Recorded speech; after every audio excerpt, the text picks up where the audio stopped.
Hello everybody and welcome back to the KMF channel. This is Kay Kritiques, a segment on this channel where we discuss all things South African television. If this is the type of content that you enjoy, please do make sure that you like, comment, subscribe, turn on the notification bell so that you are notified every single time I upload a new video. Today we are going to be reviewing Adulting Season 1 Episode 4 titled Beth, Cerebos and Baby Mama Drama. So this episode was more so focused on Eric's storyline, which I really enjoyed. I always feel like Eric's storyline is always put on the back burner and the focus is mostly on Bonga. So it was a nice change of scenery for us to focus more on our fave, Tiki. I feel like there's a huge consensus, or at least amongst the ladies, especially on TikTok, that Tiki is our favorite. Like, we're all just Team Eric over here, okay? Not that I don't like all the other guys, well, except Mpho. I don't really like Mpho, but all the other guys, I like them. But there's just something about Tiki, him being a bad boy, that just does something for us as ladies, I feel. Comment down below, let me know who is your favorite out of the four guys. The episodes were more so focused on Eric. So Eric is still struggling to get a hold of Ncumisa, and he's tried going about it in a civil way, talking to Natasha, but Natasha refuses to even hear what he has to say. It's been almost, let's say, 3 weeks now that he hasn't spoken to his child ever since they came back from Sun City after she stole the phone in order to contact him. So he decides, you know what, I want to have a peaceful discussion with Natasha, calls the priest whom he's estranged from. He hasn't been to church in a long time, but he decides, you know what, I would want to change my life around. They called the pastor to mediate because Natasha's mom is a God-fearing woman. She goes to church and she's very, very nice, as how she's been described, that she's very level-headed. So they thought that maybe the preacher will be able to convince Natasha to let Eric see Ncumisa. The biggest issue right now that they have is, Eric, you need to be able to keep your calm in this situation. No matter how much you get provoked, just keep calm, don't say anything, just sit there and don't do anything. And he does agree to do that. But obviously when they get to Natasha's house, Natasha's busy going on, why would I want a criminal around my child? He pulled a gun on me. He's not safe. What if he hurts the child? And obviously Eric feels the need to defend himself. And I've been saying since episode 2 review, that his anger will be the reason why he won't be allowed to see his child. And we have been proven right. Obviously Natasha is now pleased. She's so happy that she got the better of Eric. And then boom, Ncumisa sneaks out and she wants to go see Eric. And I love that Bonga was able to be the only sane person around here. He was the one who was like, contact Natasha, like call her and let her know that Ncumisa is with you. Like, that is going to benefit you in the long run. Forget your beef with her. Just call her and let her know that the child is with you, because first of all, there's a restraining order against you. Second of all, you've already been arrested for kidnapping this child. You do not want to be in any more trouble as it is. But what does Eric do? He lets his pride get the better of him. He ignores Natasha's calls. They go to Gold Reef City, I think, and they were just having fun. He actually wanted to make this last because he felt like this is the last time ever that I will ever be allowed to see my child. And in my head, I'm just like, you have rights, Eric. If you had only kept your cool with that lawyer, the lawyer would have helped you to at least get weekend visitations. Even if you didn't get full custody of Ncumisa, you would have at least been able to see your child. But now you've ruined all the chances and you keep setting yourself up. I love Eric as a character. I feel like he has a bit of a backstory that we haven't delved into, how he grew up, how he started getting into carjacking. But I also feel like his anger, wherever it stems from, he needs to be able to heal that and fix that so that he can show up fully for his daughter.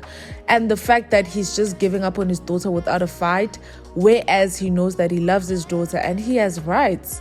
He has rights to see the child. So I don't understand why exactly he is not fighting for his child. Like, he's well within his rights to fight for his child. And he provides for the child. He was giving Natasha child support. He was doing the best he can with what he had. But now that Natasha has bagged Silo, she feels like what Eric was doing was too little, which is unfair on Eric because he did the best with what he had. And I'm not saying that just because he paid a bit of child support, he's better than other men. No, that's actually his responsibility. That's his job as a father. You make a child, you take care of the child. But I'm just saying, like, there are other men out there who don't even see their kids, who don't even care about their kids. So for him to actually be invested and wanting to be a part of the child's life, Natasha should be actually happy to involve Eric in parenting the child. So I feel like they need to give us more of a backstory on how Eric got to become the man that he is today with his temper and how he got into crime, because I feel like his past does play a role, which is something that they've been hinting at. I don't know if it will be explored as the season goes because it's only an 8-part series, or is it going to be saved for season 2? But anyways, Natasha shows up with Selo. They take Nomisa away. They threaten him. Don't ever come near us. You're never ever going to see your daughter again. But we all know that he's going to see the child again. The child is going to keep sneaking out to see her father. The fact that Natasha seeing that the child snuck out just to see her father, a sign for her that what she's doing is futile, that she can never separate this child from her father because they have a special bond and they love each other. But she won't do that. Speaking of fathers, Mpho, let's get into this trashy man. Mpho is still struggling with his sex life with his wife. And now the lady from Sun City is actually ghosting him. So he now is trying to find an outlet for his sexual frustrations, if I can call it that. He's trying to figure out a way for him to get some, either from his wife or a new side chick. So him and his wife are in the bed. He's touchy-feely, kissing up on her. And she's like, I am tired. Like, these 10 minutes of sleep before I have to wake up these kids, I need that 10 minutes. And he's like, no, wada, I have needs. And my girl Zitulele, I'm riding at dawn, okay, till the wheels fall off, okay. I'm riding 10 toes down for my girl Z2 because she was like, listen here, if you actually helped out more in this house, help me take care of and raise these damn kids, maybe I wouldn't be as tired as I am and I'd be able to sexually please you. But right now I can't even get sexually excited because all I have to think about is these responsibilities that I have in this house. Guys, I can't take Mpho seriously. And it's the fact that there are men out here who think like Mpho. Was like, oh, so I have to be a house husband in order for me to get some. Ooh. Who said anything about you becoming a house husband? All she said was, help me out with our housely duties, house chores, and help me take off my load with taking care of these damn kids that you helped me make. And all he's thinking is, I'm gonna be a house husband. Like, what the actual hell, Mpho? The fact that you feel like you taking on responsibilities in your own house is you being domesticated, you being a house husband, lets me know that you are the trash man that I think you are. Other than the cheating, the fact that you're not even trying to consider your wife's needs and your wife's expectations, because Zitulele has literally stated, I'm tired because I have to do A, B, and C, and I'm constantly thinking about A, B, and C. if you help me out a little and lessen the load that I have, maybe I'll be able to think about D. Maybe I'll be able to think about SEX. And instead of him being like, okay, me and my wife's sex life is struggling. My wife has stated why she hasn't been as open to engaging in sex as me. Instead of him trying to fix the issue, he then exacerbates it. I am baffled by Mpho's behavior. The fact that they got married so young, and the fact that maybe Zitulele at that age hadn't set the standard or laid out her expectations or even knew what she was getting herself into. Because you can never truly know what motherhood is going to bring, how your kids are going to be like, what your responsibilities are going to be like in a couple of years. So you can never anticipate that. So I feel like they never had those conversations where it's like, I'm not doing all the chores in the house. You're going to have to pitch in. I'm not raising these kids alone. As much as I'm the mother, you are the father as well. I'm not going to have a man who babysits his own kids. I feel like they never had those hard-hitting conversations because they did get together while they were still in varsity, while they were still young. So there wasn't really those expectations. It was that thing of, we'll cross that bridge when we get there. But unfortunately for you, Zitu, my girl, you're not crossing this bridge because Mpho is the bridge. Mpho is the obstacle that you need to get over. And I said what I said. And Vuyani, Beth, the MEC, then decides, you know what? My daughter's coming for a visit, so find a place to stay and then you can come back once she's gone. I'm going to speak about the tension between Vuyani and Bonga at the end, but for now I just want to focus solely on Vuyani and Beth. Vuyani has nowhere to go, asked Bonga for a place to stay. Bonga's like, nope, Kanyezi is coming over. I can't have you there. We're going to be busy. There's going to be a lot of romance and you're just going to be a third wheel. So he has no other option but to go home. Obviously, his sister's like, oh my gosh, you know this person, you know Tira. Oh my word, can you take me to Durban in July? His father starts getting pissed very quickly because he knows that, okay, my daughter is still a teenager and she's very impressionable. Like, teenagers are very impressionable. And he's like, you can't be looking up to your brother. Your brother doesn't work. He sleeps with politicians. He doesn't do any hard work. He's just good for nothing. They get into an argument. And Vuyani now is like, oh, no, I have my business. They're like, what business? Everybody's been mocking him like, you don't do anything, you're just a sex worker, especially Bonga. Bonga has been on his ass about him being a sex worker. So he finally starts doing something about it. I feel like in that moment, he actually started realizing how disposable he is to Beth. He now gets angry. He tries to be like, I don't need her. I have connections. And literally everybody he called either dropped the call on him or they didn't believe in him and didn't want to invest any money. Didn't even want to listen to what he had to say. So what's the point of knowing all these government officials if you're not even using them to get tenders? You're not even trying to do something for yourself. You're only doing something now that you feel like your source of income or your security, financial security is slipping away. Not only get your bag from this person's bag, but also get your own bag that will not be shaken by somebody leaving you. The sister tells him that, Aibo, I just saw her posting. She shows him the picture.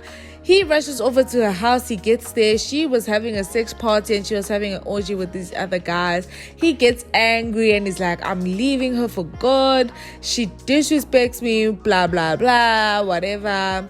And then Beth comes, buys him a GTI, and he folds and he goes back to the mansion. Trust and believe he's not going to try and do business, or he's not going to try and get his business off the ground. He's just going to be mooching off Beth's money this whole entire time. I feel like he's not being smart about this. Like, you have a once in a lifetime opportunity. You're with the MEC. You're having political connections. You hang around celebrities because you're always going to these parties with this woman.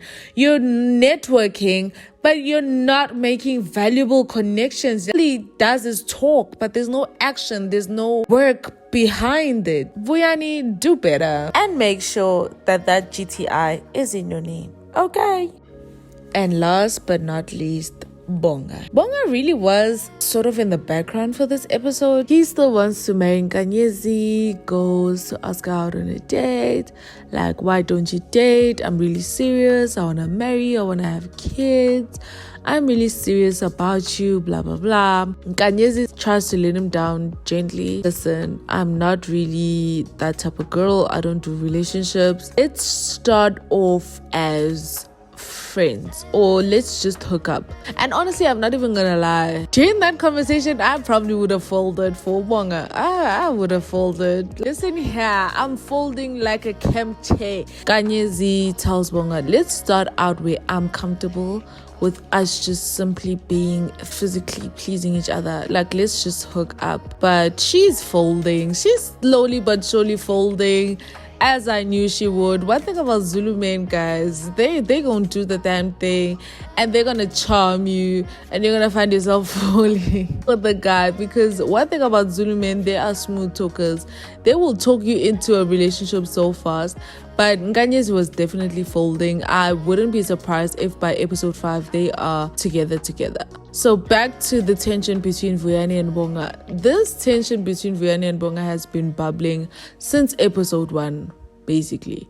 And I've been saying this, and I will continue saying this. So the day that they have a falling out, all hell is gonna break loose. Vuyani was asking Bonga, can I have a place to stay? No. Hey, you sugar mama this, sugar mama that. You don't have a business. You don't have anything.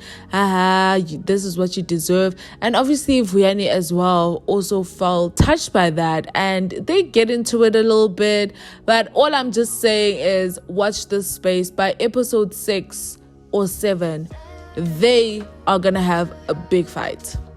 It probably by episode 7, or it's gonna be the season finale where they have this big fight, and it's gonna be the cliffhanger. They barely like each other. I'm like, how are these guys still friends? Bonga outwardly shows his dislike of Vuyani. He doesn't even try to hide it. Like, there's banter between friends, there's roasting each other as friends, and then there's just outright insulting somebody. So yeah, guys, that was Adulting Season 1 Episode 4. Please do let me know your thoughts down in the comment section down below. What did you think of the episode? How do you think it's gonna play out? Also, make sure that you hit that like button, subscribe, turn on that notification bell so that you are notified every single time I upload a new video. And I will see you guys on the episode 5 review. Peace.